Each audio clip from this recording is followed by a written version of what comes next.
Hello everyone, welcome to JIBC। जैसा कि आप सभी जानते हैं, हमने पिछले सीरीज के में एंटी मनी लॉन्ड्रिंग को कंप्लीट कर लिया। एंटी मनी लॉन्ड्रिंग में 10 चैप्टर्स थे और वही 10 चैप्टर्स हमने सेशन बाय सेशन हमने कंप्लीट किए हैं। आई होप आपने वो सेशन जरूर देखे होंगे और आपकी जो IIBF सर्टिफिकेशन एग्जामिनेशन है उसके लिए वो हेल्पफुल रहे होंगे। अब इस सीरीज में हम डिस्कस करने वाले हैं नो योर कस्टमर, जिससे बोला जाता है KYC। ठीक है, तो दोस्तों KYC में भी कुछ चैप्टर्स हैं जिसको हम डिस्कस करेंगे। हम हर सेशन में एक चैप्टर को कंप्लीट करेंगे और उसके बाद लास्ट में हम जो है एक MCQ की सीरीज लेकर आएंगे। ठीक है, तो जो चैप्टर्स हैं पहले उनको हम देख लेते हैं कौन कौन से चैप्टर हैं। ये पार्ट बी है, क्योंकि पार्ट ए में AML था जो कि एंटी मनी लॉन्ड्रिंग है, हम कंप्लीट कर चुके हैं। आज पार्ट बी में हम नो योर कस्टमर को कंप्लीट करने वाले हैं। और देखिए चैप्टर्स कौन कौन से हैं, तो टोटल 6 चैप्टर्स हैं। 6 चैप्टर में जो फर्स्ट चैप्टर है KYC policy and customer acceptance policy, इसके अंदर हम KYC से रिलेटेड पॉलिसीज के बारे में डिस्कस करेंगे। रिजर्व बैंक ऑफ इंडिया ने क्या गाइडलाइंस दी है उनको हम डिस्कस करेंगे। इसके बाद में जो सेकंड चैप्टर होगा, सेकंड चैप्टर है customer identification procedure and risk management. यहाँ पर इस चैप्टर में हम आइडेंटिफिकेशन प्रोसीजर से रिलेटेड, रिस्क मैनेजमेंट से रिलेटेड डिस्कशन करेंगे। थर्ड चैप्टर है KYC स्पेसिफिक रिक्वायरमेंट्स। KYC की क्या क्या स्पेसिफिक रिक्वायरमेंट्स है उसको डिस्कस करेंगे थर्ड चैप्टर में। फोर्थ चैप्टर होगा organisational setup for KYC AML।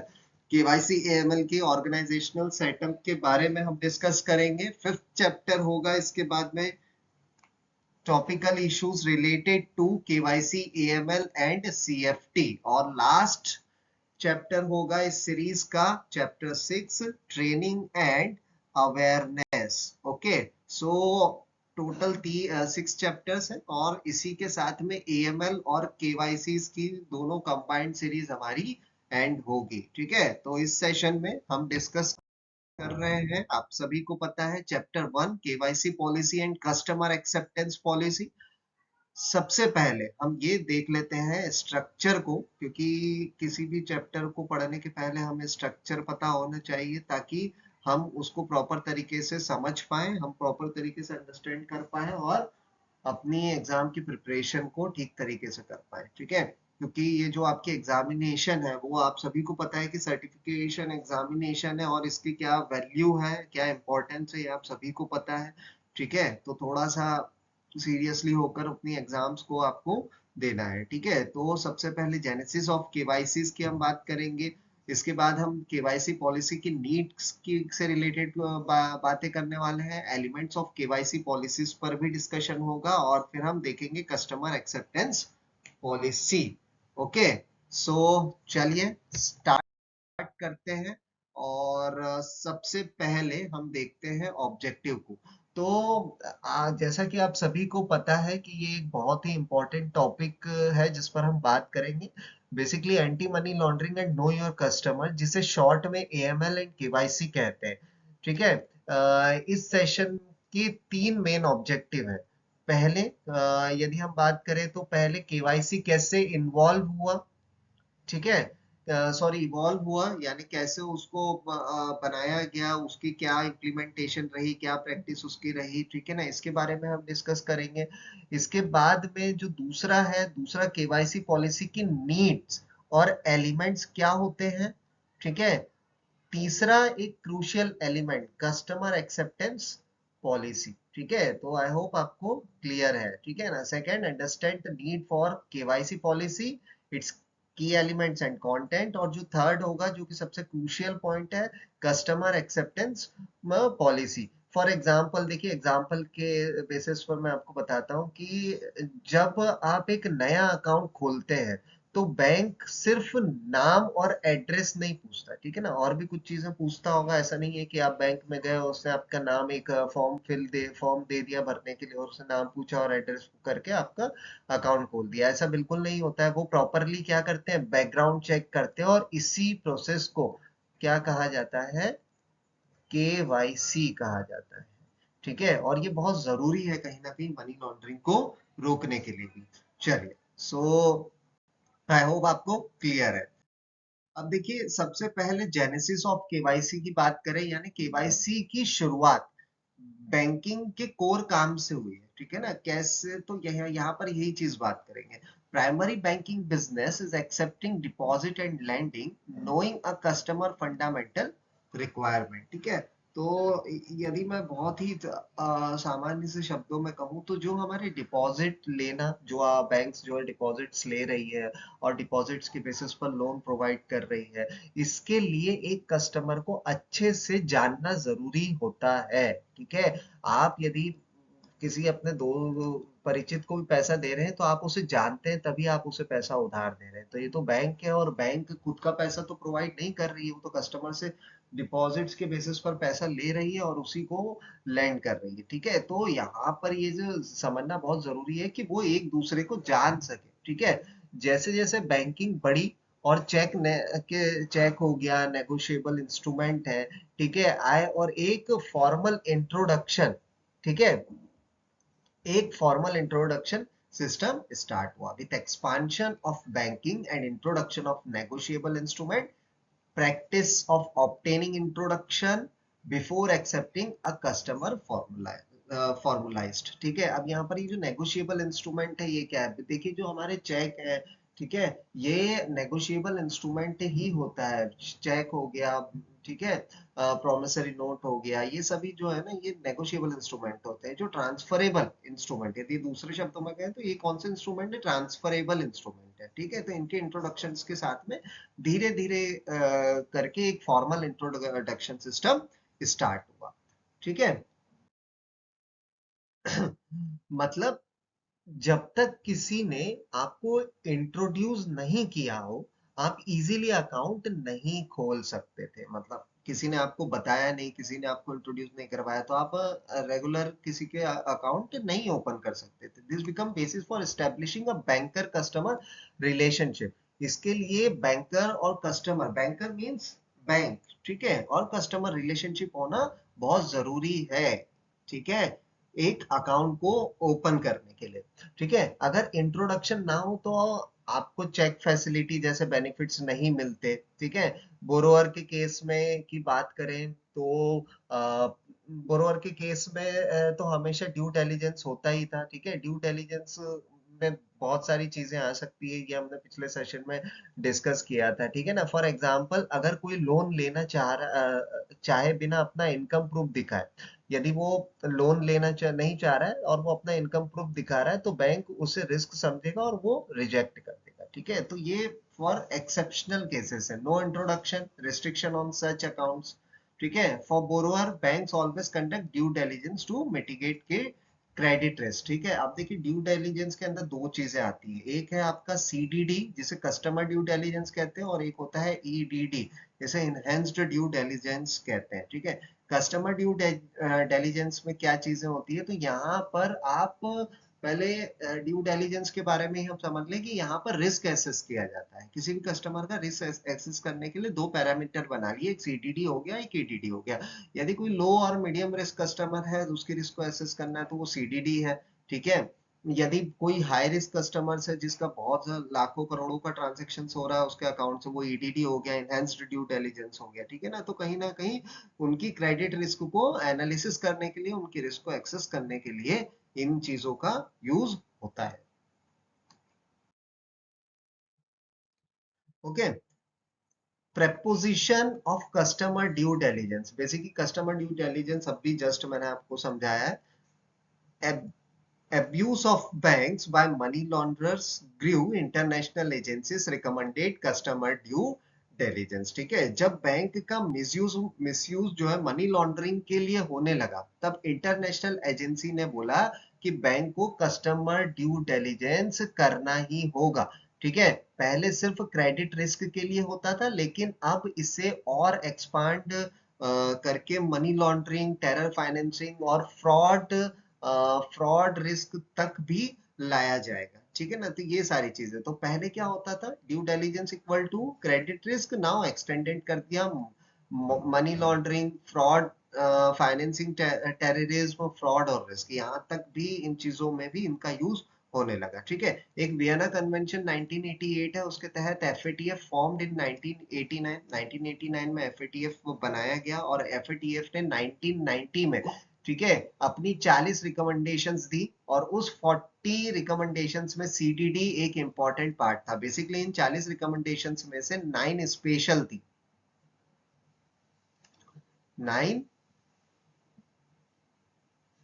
Special recommendation थी और उन 9 स्पेशल रिकमेंडेशंस के अंदर सीडीडी, ईडीडी, ठीक है, और अलग अलग पैरामीटर्स हैं जो मनी लॉन्ड्रिंग को रोकने के लिए यहाँ पर यूज हुए थे। वो रिकमेंडेशंस एफएटीएफ के द्वारा दी गई थी। Financial action task force FATF का फुल फॉर्म है। ठीक है, तो ये कन्वेंशन थोड़ा सा याद रखिएगा। चलिए आगे आते हैं। इसके बाद में preposition of customer due diligence में in 2021 BCBS published detailed guidance for banks on CDD। इसका पर्पस क्या था? weed undesirable customers, protect good customers and banks, KYC processes ensure banking operations are safe and clean, builds comfort and confidence। ठीक है, यानी 2001 में BCBS ने और detail guidance थी। ठीक है, फॉर एग्जाम्पल अगर एक बंदा ब्लैक मनी को बैंक अकाउंट से व्हाइट बनाना चाहता है, ठीक है, कोई ब्लैक मनी है उसको यदि व्हाइट में कन्वर्ट करना चाहता है, तो केवाईसी प्रोसेस उसे रोकने में मदद करेगा। ठीक है, और जेन्युइन कस्टमर को प्रोजेक्ट करेगा। ठीक है, तो ये इसका एक बेसिकली पर्पस है सीडीडी का, कस्टमर ड्यू डिलिजेंस का। Okay, so I hope it is clear. Next आते हैं, नीड फॉर केवाईसी पॉलिसी। अब केवाईसी पॉलिसी की क्यों जरूरत पड़ी? ठीक है, obligation of bank under PMLA, ठीक है, एंटरप्राइजेस फाइड, यानी बैंक्स के लिए केवाईसी पॉलिसी सिर्फ एक फॉर्मेलिटी नहीं है, ये एक लॉ के अंडर मैंडेटरी है। पीएमएलए के ऑब्लिगेशंस काफी स्ट्रिक्ट होते हैं, इसलिए आरबीआई ने 2016 में, ठीक है, कब? आरबीआई ने 2016 में मास्टर डायरेक्शंस इशू किए जो बार बार अपडेट हो रहे हैं। ऐसा नहीं है कि एक बार बना दिया और उसके बाद में कभी देखा नहीं गया, ये बार बार अपडेट हो रहे हैं। हर बैंक को अपना एक केवाईसी पॉलिसी फ्रेमवर्क बनाना होता है और उसे बोर्ड ऑफ डायरेक्टर से अप्रूव कराना पड़ता है। फॉर एग्जाम्पल, ठीक है, तो यहाँ तक तो आपको चीजें समझ में आ गई कि जरूरी क्यों है, बहुत इंपॉर्टेंट है, क्योंकि पीएमएलए के जो भी रूल्स एंड रेगुलेशन है, गाइडलाइंस है, वो बहुत ज्यादा स्ट्रिक्ट है। Prevention of money laundering act की बात कर रहे हैं हम। ठीक है, तो उसी को से रिलेटेड जो है रिजर्व बैंक ऑफ इंडिया ने कुछ डायरेक्शन इश्यूज किए 2016 में, और जो कि निरंतर अपडेट होते जा रहे हैं। ठीक है, इतनी चीजें हुई। Board of directors must approve KYC policy. जो रिजर्व बैंक के जो बोर्ड ऑफ डायरेक्टर्स है वो केवाईसी पॉलिसी को अप्रूव करते हैं। फॉर एग्जाम्पल, अगर एक बैंक इंश्योरेंस प्रोडक्ट बेचता है तो उन्हें अपने पॉलिसी में आईआरडीए के रिक्वायरमेंट भी इंक्लूड करने होंगे। ठीक है, यदि कोई बैंक, जैसे आपने सुना होगा आजकल जो है एक्सिस मैक्स के नाम से जो है पॉलिसीज आ रही है, तो क्या रिजर्व बैंक ऑफ इंडिया ही क्या पॉलिसीज का लाइसेंस दे रही है? नहीं। यदि एक्सिस बैंक मैक्स के साथ में टाई अप करके यदि कोई इंश्योरेंस पॉलिसी बेच रहा है ना, तो वो पॉलिसी कहाँ से उसके रूल्स एंड रेगुलेशन आएंगे? आईआरडीए से। ठीक है, क्यों? क्योंकि उसका जो रेगुलेटर है वो कौन है? इंश्योरेंस पॉलिसीज, और इसका रेगुलेटर कौन है हमारे इंडिया में? IRDA, insurance regulatory development authority. ठीक है, बैंकिंग सेक्टर से कुछ गाइडलाइंस है, उसके लिए कौन है? तो रिजर्व बैंक ऑफ इंडिया है। ठीक है ना, तो इन सभी रेगुलेटिंग अथॉरिटीज की जो है नजर भी रहती है, और यदि वो जिस भी बेसिस पर बिजनेस कर रहे हैं उसके उस रेगुलेटरी अथॉरिटी के अकॉर्डिंगली उन्हें गाइडलाइंस को फॉलो करना पड़ता है। ठीक है, चलिए, नीड फॉर केवाईसी में अगला है पीरियोडिकल रिव्यू। अब ये पॉलिसी स्टैटिक नहीं होती है बेसिकली। ठीक है ना, इंटरनेशनल एजेंसीज जैसे आ, बोल सकते हैं एफएटीएफ, इंटरनेशनल एजेंसीज जैसे एफएटीएफ बार बार अपने स्टैंडर्ड्स रिवाइज करते हैं, उसके बेसिस पर रिजर्व बैंक ऑफ इंडिया भी अपनी जो गाइडलाइंस है, ठीक है, या अपनी जो बैंक्स है उनको अपने केवाईसी पॉलिसी हर साल रिव्यू करना जरूरी है।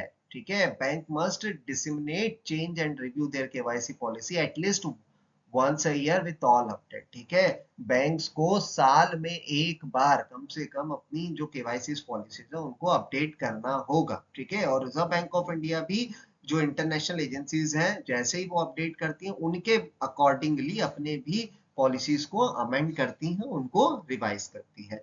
ठीक है, फॉर एग्जांपल जब एफएटीएफ ने बेनिफिशियल ओनरशिप रूल्स को बहुत ज्यादा स्ट्रिक्ट किया था तब आरबीआई ने भी तुरंत उसको अडॉप्ट करवाया, है ना, और बैंक को अपने पॉलिसीज में चेंज करना पड़ा। तो इस तरीके से यहाँ पर चेंजेस किए जाते हैं, यानी को हमारी जो रिजर्व बैंक ऑफ इंडिया ऐसा नहीं है कि, और बेसिकली ये एक चीज और मैं यहाँ आपको एक चीज यहाँ पे क्लियर करूंगा कि फॉर एग्जांपल एफएटीएफ ने कोई रूल बनाया किसके रिलेटेड, पीएमएलए से रिलेटेड, ठीक है ना, मनी लॉन्ड्रिंग को रोकने से रिलेटेड, तो वो रिकमेंडेशन देता है। उसके लिए कोई भी कंट्री या कोई भी सेंट्रल गवर्नमेंट सेंट्रल बैंक जो है वो बाउंड नहीं है कि उन एफएटीएफ ने रिकमेंडेशन दी है और आपको उसको फुलफिल करना ही है। हाँ, यदि आपके कंट्री में वो चीज फुलफिल हो पा रही है तो बिल्कुल वेल एंड गुड है, आप उसको इम्प्लीमेंट करिए। तो रिजर्व बैंक ऑफ इंडिया अपनी कंट्री के अकॉर्डिंगली हमारे फाइनेंशियल सेक्टर्स को, हमारी बैंकिंग सेक्टर को स्टडी करने के बाद में उनको इम्प्लीमेंट करती है। ठीक है, चलो आगे बढ़ते हैं। अब आते हैं एलिमेंट्स ऑफ केवाईसी पॉलिसी। ठीक है, एज पर आरबीआई 4 की एलिमेंट्स कौन कौन से हैं? Customer acceptance policy, risk management, customer identification, customer identification procedure and monitoring of transaction. ठीक है, तो दोस्तों देखिए, आरबीआई ने क्लियरली डिफाइन किया है कि केवाईसी पॉलिसी के 4 पिलर होने चाहिए जो आपको सामने दिख रहे हैं, है ना। मैंने अभी बता भी दिए आपको कौन कौन से, customer acceptance policy, risk management, customer identification procedure और मॉनिटरिंग ऑफ ट्रांजेक्शन। ठीक है, अगर इन 4 चीजों का सही तरीके से इम्प्लीमेंटेशन हो तो मनी लॉन्ड्रिंग काफी हद तक कंट्रोल हो सकती है। आप समझते हैं ना, यदि ये 4 चीजें प्रॉपर तरीके से बैंकिंग सेक्टर यदि इम्प्लीमेंट करेगा तो कहीं ना कहीं वो जो मनी लॉन्ड्रिंग का जो ग्राफ इस तरीके से जो इंक्रीज हो रहा है ना, वो धीरे धीरे करके डिक्रीज होना भी शुरू होगा। क्योंकि हर जगह से तो क्या हो रहा है, रिस्ट्रिक्शन से लग रहा है। आप ट्रांसपेरेंसी के साथ में बिजनेस कर रहे हैं, आप बिल्कुल कस्टमर के साथ में उसके केवाईसी को चेक कर रहे हैं, आप उसकी उसकी रिस्क को एक्सेस कर रहे हैं, आप मॉनिटरिंग कर रहे हैं, आप उसके जितने भी ट्रांजेक्शन और उसको मॉनिटर कर रहे हैं, कस्टमर की आइडेंटिटी को प्रॉपर चेक कर रहे हैं, उसके रिस्क एसेस कर रहे हैं, सब कुछ हो रहा है। ठीक है, तो यह सारी चीजें इन 4 की एलिमेंट्स में आती है। तो कहीं ना कहीं आप जो हमारा मनी लॉन्ड्रिंग है उसको कंट्रोल कर सकते हैं। I hope it is clear.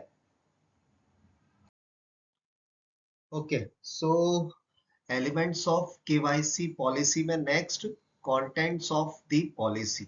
अब इसमें क्या है तो आइए देखते हैं। Must contain all legal regulatory requirements of the 4 elements. ठीक है, यानी जो केवाईसी पॉलिसी है हर बैंक के साइज और बिजनेस पे डिपेंड करती है। ठीक है, एग्जांपल के लिए बात करें तो एक छोटा सा कोऑपरेटिव बैंक है जो सिर्फ एक राज्य में काम करता है। ठीक है, और उसे क्रॉस बॉर्डर बैंकिंग के रूल्स फॉलो करने की जरूरत नहीं होती। लेकिन एक मल्टीनेशनल बैंक की यदि हम बात करें, ठीक है, तो एक मल्टीनेशनल बैंक के लिए हर होस्ट कंट्री के लोकल रूल्स इंक्लूड करना मैंडेटरी है। अगर होस्ट कंट्री और इंडिया के रूल्स में कॉन्फ्लिक्ट्स हो तो पॉलिसी में क्लियरली लिखना चाहिए कि उस सिचुएशन को कैसे हैंडल किया जाएगा। ठीक है, तो यही बताया जा रहा है यहाँ पे कि customise to banks business and location, cooperative bank in single state, no need for cross border requirement. जैसा कि मैंने आपको बताया कि यदि कोई क्रॉस बॉर्डर रिक्वायरमेंट्स की कोई जरूरत नहीं है यदि सिंगल स्टेट में या एक ही कंट्री में आप काम कर रहे हैं। लेकिन जो मल्टीनेशनल जो हमारी बड़ी बड़ी बैंक्स है और वो जब अलग अलग कंट्रीज में काम करती है तो उनकी जो होस्ट कंट्री की रिक्वायरमेंट्स है उसके accordingly rules and regulation match करना चाहिए। यदि रूल्स एंड रेगुलेशन में कोई भी क्लैशेस है तो फिर वो क्लियरली वहां पर मेंशन होंगे और उसका कोई एक बीच का सॉल्यूशन निकाला जाएगा, तभी वो वहां पर प्रॉपर तरीके से बिजनेस हो पाएगा। If overseas rules conflict with Indian rules policy must explain handling. ठीक है, and para banking activities include SEBI, IRDA etcetera. So I hope it is clear. Let's move to the next slide. ठीक है, elements of KYC में देखते हैं compliance of KYC policy क्या है। यानी पॉलिसी बनाना एक पार्ट है, लेकिन उसका कंप्लायंस और भी इंपॉर्टेंट है। हर लेवल पे रोल क्लियर होना चाहिए। ठीक है, ये चीज हमें समझना होगी। ठीक है, कैसे? तो बॉर्डर सीनियर मैनेजमेंट के through, board senior management business units हर क्वार्टर एक कंप्लायंस रिपोर्ट ऑडिट कमिटी को देनी होती है। और सबसे जरूरी, केवाईसी कंप्लायंस का डिसीजन आउटसोर्स नहीं किया जा सकता। ठीक है, जो यहाँ पर का एसेंशियल अक्रॉस ऑर्गेनाइजेशनल, मैंने पॉइंट वाइज यहाँ पर मेंशन कर दिया है। ठीक है, policy should specify senior management for KYC compliance. जैसा कि मैंने बोला कि केवाईसी कंप्लायंस का डिसीजन जो है वो एक तरीके से आउटसोर्स नहीं ले सकते। ठीक, allocate responsibility for implementation, independent evaluation of compliance, verification by concurrent and internal audit.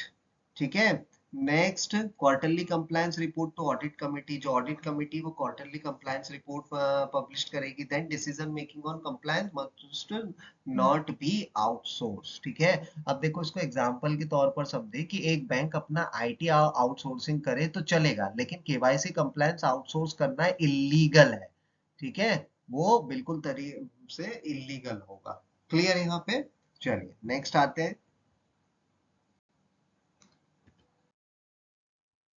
Process manual.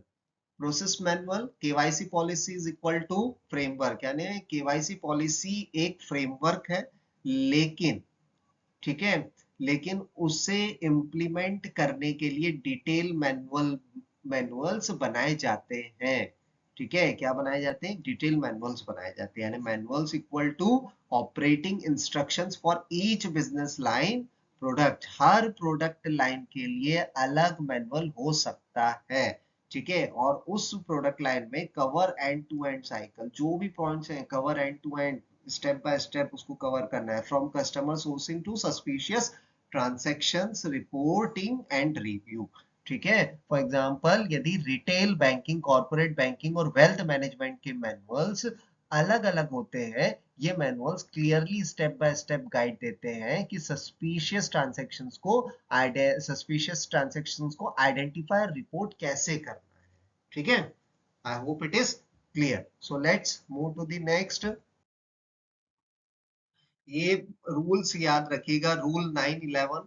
ठीक है, 9/11 ऑफ पीएमएल रूल्स। ठीक है, कस्टमर एक्सेप्टेंस पॉलिसी के सबसे पहले पॉइंट है प्रोहिबिशंस। ठीक है, मतलब जो भी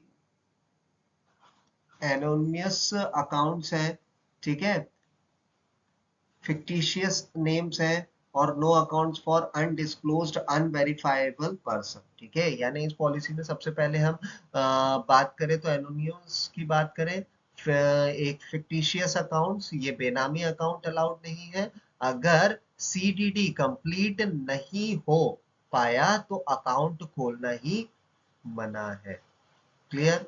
एग्जाम्पल, फॉर एग्जाम्पल के तौर पर यदि हम बात करें, अगर एक बंदा, ठीक है, फेक आधार दिखाता है या फेक पैन नंबर दिखाता है तो बैंक को तुरंत अकाउंट रिजेक्ट करना होगा। ठीक है ना, ये बैंक की गाइडलाइंस भी है रिजर्व बैंक की। No benami account, no account with CDD, mandatory info at boarding, CDD for all joints holder, and customer can not match sanction list.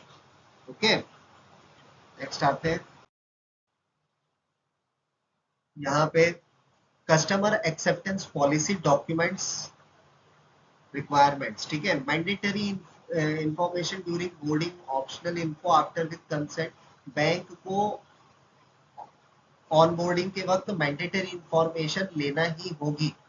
ठीक है, और ऑप्शनल इंफॉर्मेशन सिर्फ कस्टमर की कंसेंट के बाद में लेना होगा। अगर एक कस्टमर पहले से केवाईसी यदि दे रहा है या केवाईसी कंप्लेंट है तो उससे नया अकाउंट खोलने पे दोबारा केवाईसी की जरूरत नहीं है।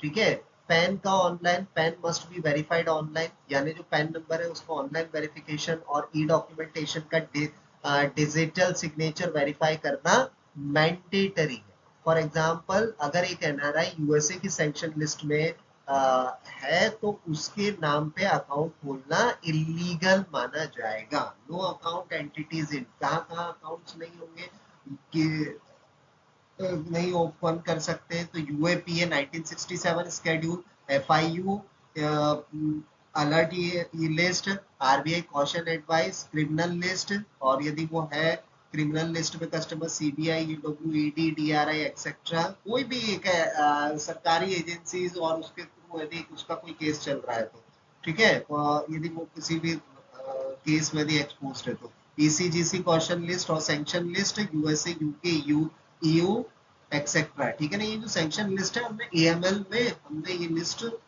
डिस्कस की थी। ठीक है, okay, so let's move to the next. Customer acceptance policy, risk categorisation and approval में customer categorised into low, medium, high risk, यानी हर कस्टमर का प्रोफाइलिंग किया जाएगा और उन्हें लो, मीडियम, हाई रिस्क में कैटेगराइज्ड भी किया जाता है।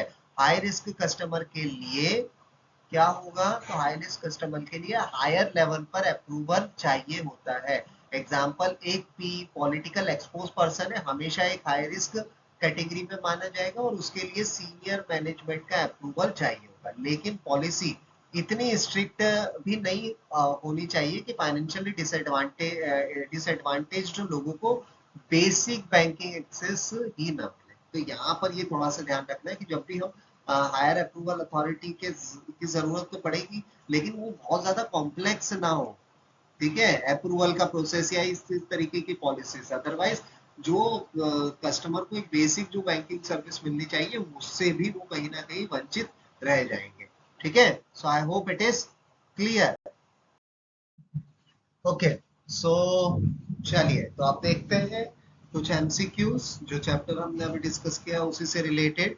Consider the following statements regarding the early practice of customer introduction in Indian banking system. ठीक है, आपके सामने चार स्टेटमेंट दिख रहे हैं और चार ऑप्शंस हैं, तो आपको ये यहाँ पर देखना है कि कौन सा स्टेटमेंट करेक्ट है। आइए, तो early practice of customer introduction in Indian banking से रिलेटेड कौन सा स्टेटमेंट सही है, तो स्टेटमेंट पढ़ते हैं। The practice of obtaining an introduction before accepting a person as a customer was formalized with the growth of negotiable instrument and became the foundation of banker customer relationship। यानी जो customer है, ठीक है, before accepting a customer, यदि कोई bank है, bank उसको as a customer जो है एक्सेप्ट करने के पहले क्या क्या चीजों पर जो है काम किया जा रहा है उस पर, negotiable instrument and became the foundation of a bankers customer relationship। Second, an exceptional cases where introduction was not mandatory, restrictions were imposed such as denial of cheque facility and limited transactional right. ठीक है ना, कुछ exceptional cases में जहां पर introduction नहीं हो पा रहा है, मैंडेटरी नहीं है, वहां पर रिस्ट्रिक्शंस इम्पोज्ड किए गए हैं, जैसे कि चेक फैसिलिटीज ना मिलना और अदर ट्रांजेक्शंस पर के राइट ना मिलना। Third, for borrowers the customer the for borrower the concept of introduction was never applicable since due diligence was not relevant for credit risk mitigation। ठीक है ना, ये जो ग्राहक है, जो बोरोअर से जो उधार करता है, तो वो the concept of introduction was never, उनके लिए जो कॉन्सेप्ट है, ठीक है, वो एप्लीकेबल नहीं होता है जब तक ड्यू डिलिजेंस रिलेवेंट नहीं हो पाता है क्रेडिट रिस्क से related. And the fourth, the fundamental purpose of introduction was to ensure banks could identify and trust their depositors and borrowers, thereby securing the safety of the banking system। ठीक है, जो fundamental process है, purpose है introduction का, ये bank इसमें ensure करती है कि वो आइडेंटिफाई करे और डिपॉजिटर्स और बोरोअर्स के प्रति जो भी उनका जो ट्रस्ट है वो वहां पर बिल्ड हो सके। ठीक है, thereby securing the safety of the banking system, और ये कहीं ना कहीं बैंकिंग सिस्टम के सेफ्टी से भी जुड़ा हुआ है। So which of the following option is correct, so the correct option is 1, 2 and 4। One, option D 1, 2 and 4। Option 3 जो है कि ड्यू डिलिजेंस यदि एप्लीकेबल नहीं होगा for borrowers the concept of introduction was never applicable since due diligence was not relevant for credit litigation is incorrect. ऐसा इसलिए क्योंकि जो ड्यू डिलिजेंस है, जो सीडीडी ईडीडी का कॉन्सेप्ट है, वो रिस्क क्रेडिट रिस्क मिटिगेशन को ही एनालिसिस करने के लिए यूज होता है। ठीक है, next consider the following statements about the proposition of customer due diligence CDD. ठीक है, अब सीडीडी से रिगार्डिंग स्टेटमेंट आपको देखना है कौन सा करेक्ट है। With the rising abuse of banks for money laundering, international agencies recommended extending due diligence beyond credit risk to mitigate ML, FT and fraud risk. ठीक है, जो मनी लॉन्ड्रिंग है, उस मनी लॉन्ड्रिंग से रिलेटेड इंटरनेशनल एजेंसीज की जो recommended existing due diligence है, ठीक है, उन्हीं को ही फॉलो किया जाता है सीडीडी के अंदर। इसके बाद next, the Vienna convention 1988 lead to the creation of FATF in 1990, which is listed at 40 recommendations including CDD as a critical measures। ठीक है ना, वियना कन्वेंशन 1988 जो है उसी को वो लीड करता है एफएटीएफ ने की रिकमेंडेशंस को, जो कि 1990 में 40 रिकमेंडेशन दी गई थी सीडीडी से रिलेटेड भी, क्रिटिकल मेजर्स से related. Okay, third, Basel committee on banking supervision published guidance on CDD in 2001। Okay, Basel committee जो बीसीबीएस है, उन्होंने सीडीडी से रिलेटेड गाइडेंस प्रोवाइड किया है 2001 में। Fourth, due diligence in the context was only meant for cross-border customers, while domestic customers were exempted। ठीक है, due diligence in the context was only meant for, ये जो ड्यू डिलिजेंस है, इसका context केवल और केवल क्रॉस बॉर्डर कस्टमर से ही रिलेटेड है, while डोमेस्टिक कस्टमर, और इसमें जो डोमेस्टिक कस्टमर है उसको एग्जेम्प्ट किया गया है। ठीक है, so which of the following option is correct? तो correct option is option A 1, 2 and 3। ठीक है ना, ऑप्शन 4 बिल्कुल गलत है, ऐसा बिल्कुल नहीं है। सीडीडी के अंदर डोमेस्टिक इंटरनेशनल सभी को इंक्लूड किया गया है।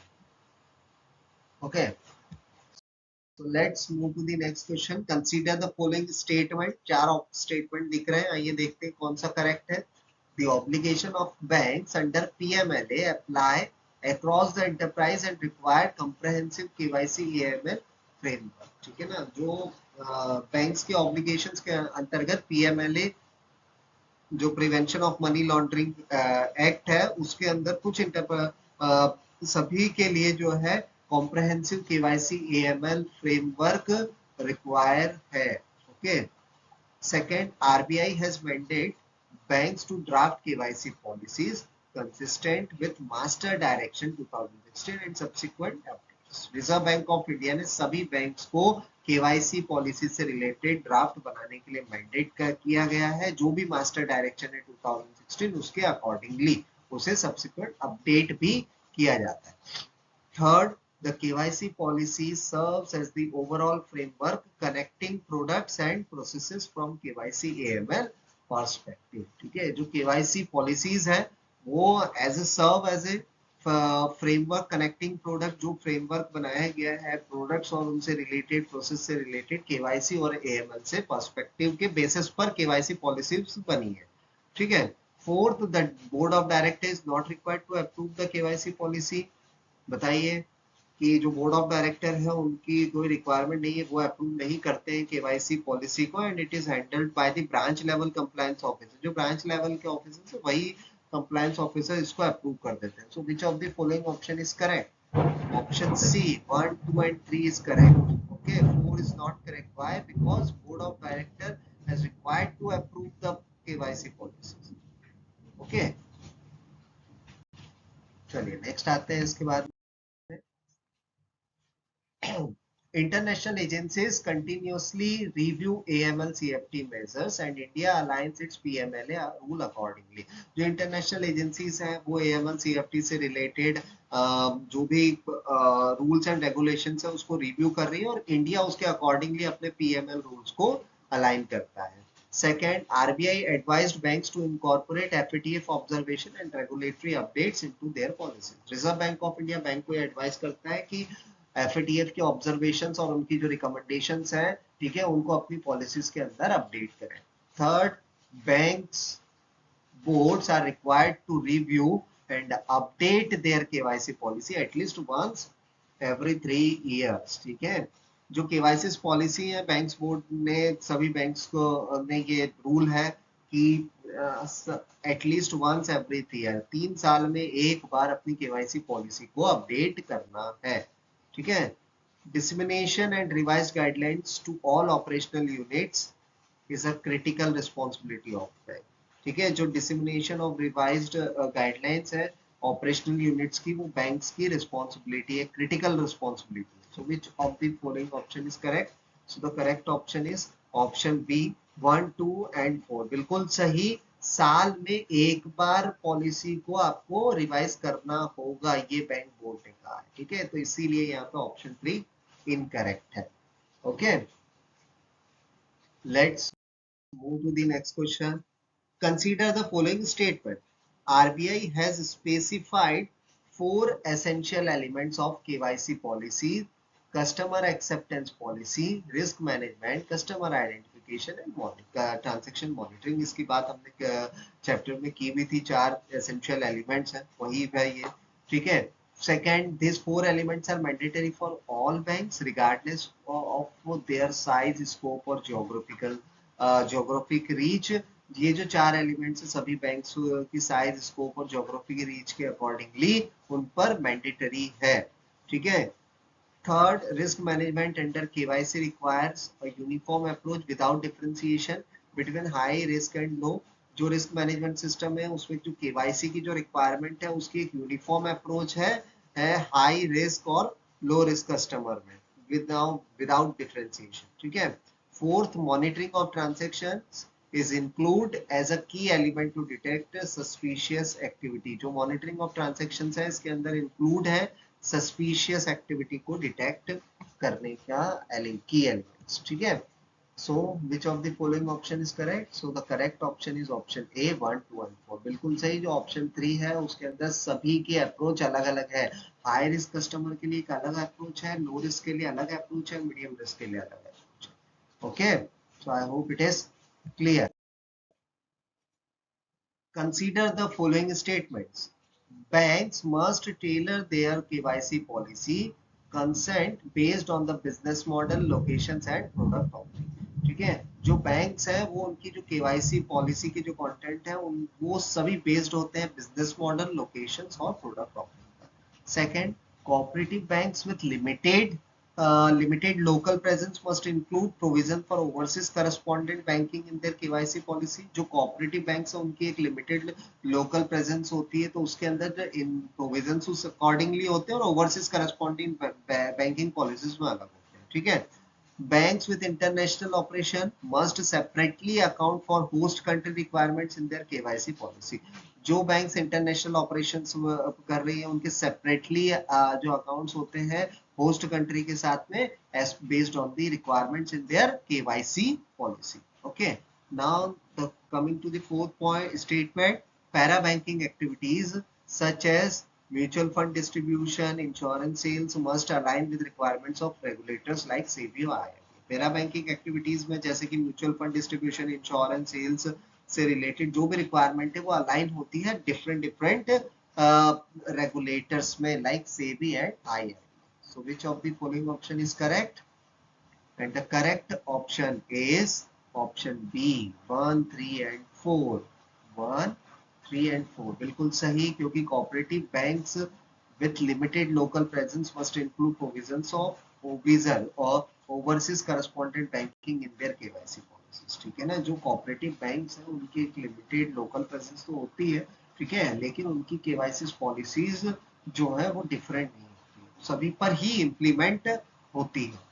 ठीक है, ओके, सो लेट चलिए देखते हैं next question. Consider the following statements. Compliance with KYC policy must extend across the organisation including board, senior management and operation staff. इसकी हमने बात करी थी, केवाईसी पॉलिसी को बनाते समय क्या जो कंप्लायंसेस है, ठीक है, उसमें क्या क्या चीजें इंक्लूड होगी।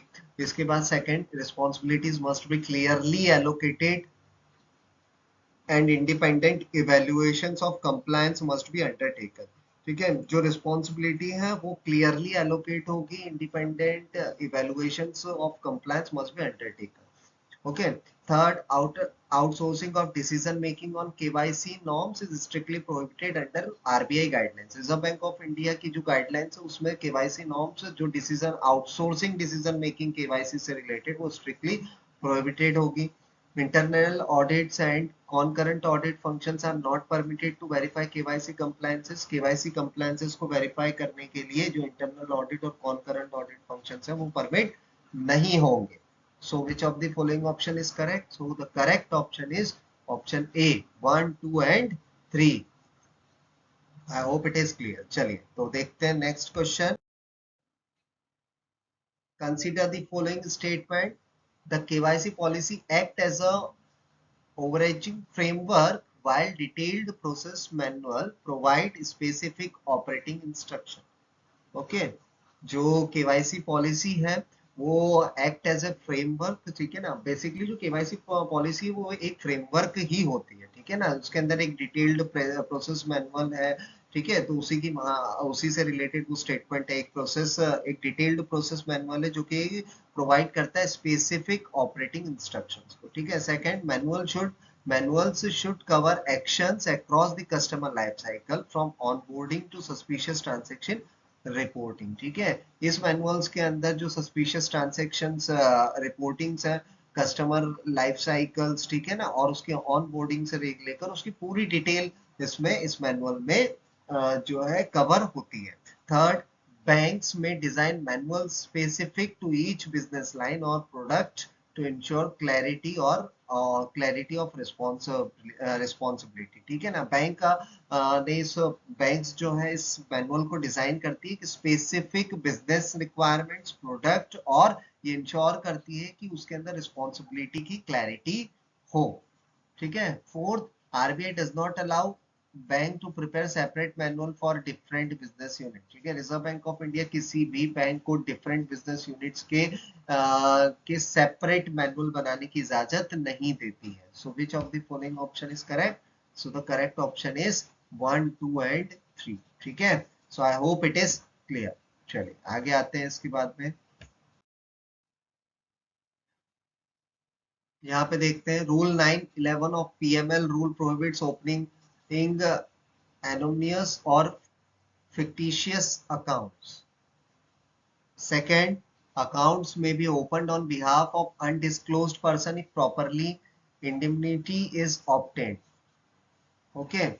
Third, RBI guidelines disallow accounts in Benami names or where CDD cannot be completed due to non-cooperation. ठीक है, ये जो स्टेटमेंट्स है ये कहाँ से आए हैं? रूल 911 ऑफ पीएमएल रूल्स हमने इस पर बात की थी, ठीक है, उसी से है। फिर रिजर्व बैंक ऑफ इंडिया की गाइडलाइंस में क्या क्या चीजें नहीं है, तो यहाँ पर जैसे आपको थर्ड पॉइंट में दिख रहा है कि disallow, reserve bank of India की गाइडलाइंस में बेनामी अकाउंट्स, बेनामी नेम्स को डिसअलाउ किया गया है, ठीक है। CCD can not be complete due to non cooperation, CDD allow नहीं किया जाएगा यदि कोऑपरेशन नहीं हो रहा है तो, ठीक है।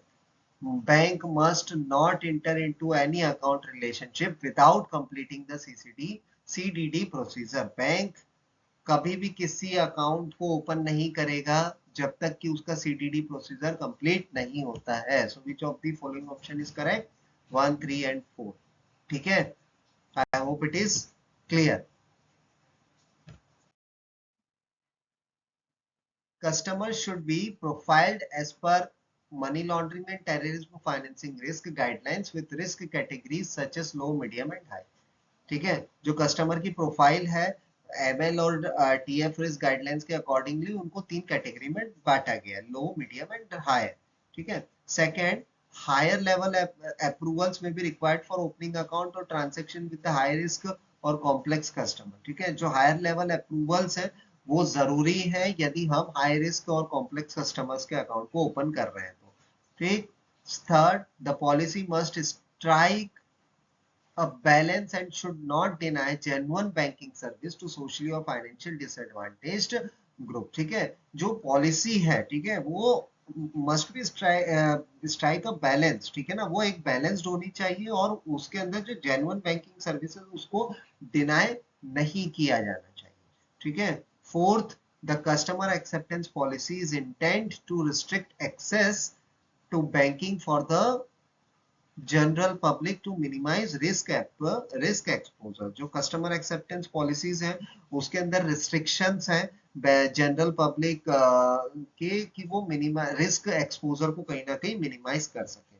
So which of the following option is correct? So the correct option is option 1, 2 and 3 is correct. Okay, so I hope आपको इस सेशन में ये चैप्टर बिल्कुल समझ में आया होगा। ये बेसिक चैप्टर था, हमने केवाईसी से रिलेटेड इंट्रोडक्शन के बारे में ही समझा और KYC reserve bank of India की क्या गाइडलाइंस है इन चीजों के बारे में हमने समझा। एफएटीएफ की क्या रिकमेंडेशंस है, हम उसकी रिकमेंडेशंस को एक्सेप्ट करते हैं या नहीं करते हैं, ठीक है। तो यही सारी चीजें हमने डिस्कस की है। तो इस सेशन को आप लोग जरूर देखिएगा और अपने फीडबैक भी जरूर दीजिएगा। सो तब तक के लिए थैंक यू।